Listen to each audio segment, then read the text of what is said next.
Good morning, or as they say in Portugal, bom dia.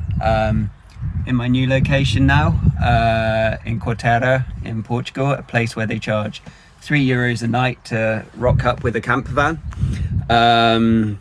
I've just been to Marbella for a few days with the intention of partying, but my intuition told me that wasn't the best thing to do, and I just spent 3 days there in this campsite that's like a tropical paradise, just relaxing a bit.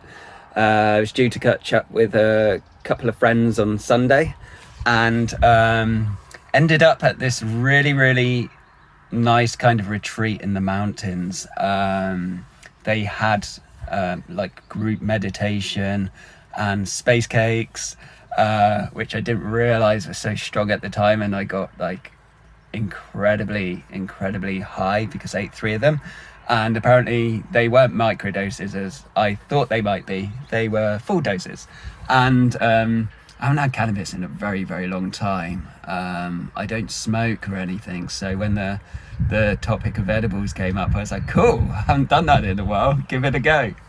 And I just remember wanting to come back and sit in my camper van, and I just sat there on my bed just grinning and just looking at the plants and everything for so long. I slept well that night.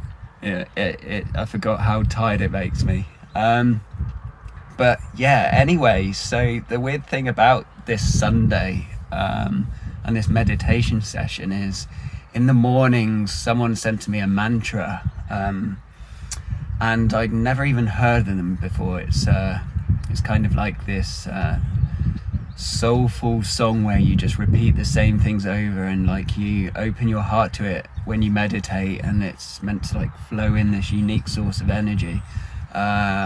You know what, I'm a bit skeptical about whether it does that or not.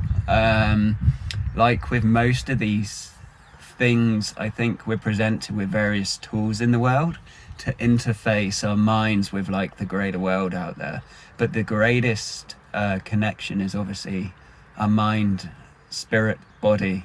I think they're so powerful, and we're just starting to unlock the potential of how we're all interconnected.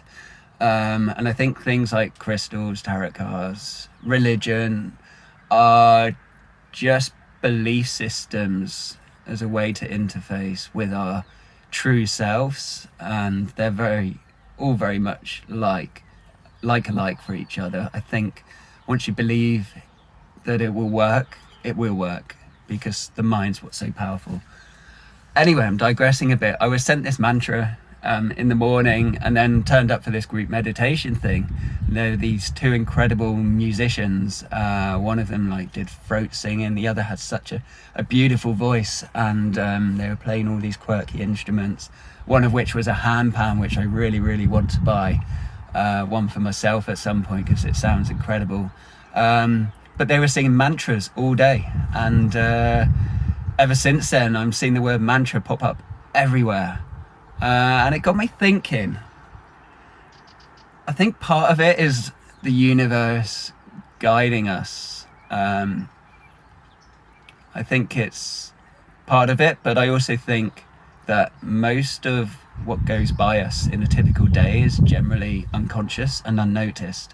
A good example is when you buy a new car and it's not one you've really seen before, and then all of a sudden you see them on the road everywhere. It's because we're now tuned into this thing.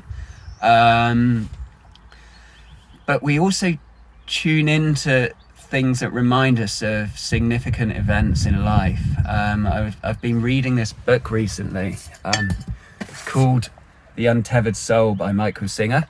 And he talks about how, for example, you might be driving along and you see a light blue Mustang, which could be your girlfriend's car, for example, and you see what looks like another guy in the car, and they look close to each other, so it initially triggers this emotional process, and you store this negative energy inside yourself, and it kind of blocks up your system. But every time you see a light blue Mustang following that event, you bring up this negative energy again, whereas if it was a car you owned, you'd be like, oh yeah, I recognize that, and just let it pass through you. But for some reason we have a tendency to store these and keep bringing them up, and the only way to really release is by either intentionally looking at it, accepting it, not judging it, but letting it pass through yourself, or to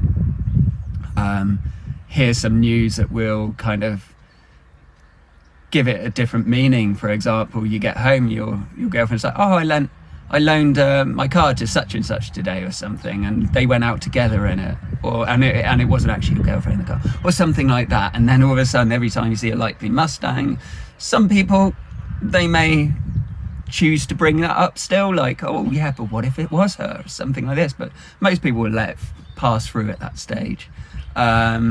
But that's a choice at the end of the day. You know, the story can change, but at the end of the day, we choose whether we hold on to these things or let them pass through us. And that's quite powerful. I think it's powerful to recognize these thoughts when they arise. Not necessarily try to change them or judge them, but to recognize them. And the more we can recognize them, I think the more we can let them pass through us, and the happier, more fulfilled we'll be in life.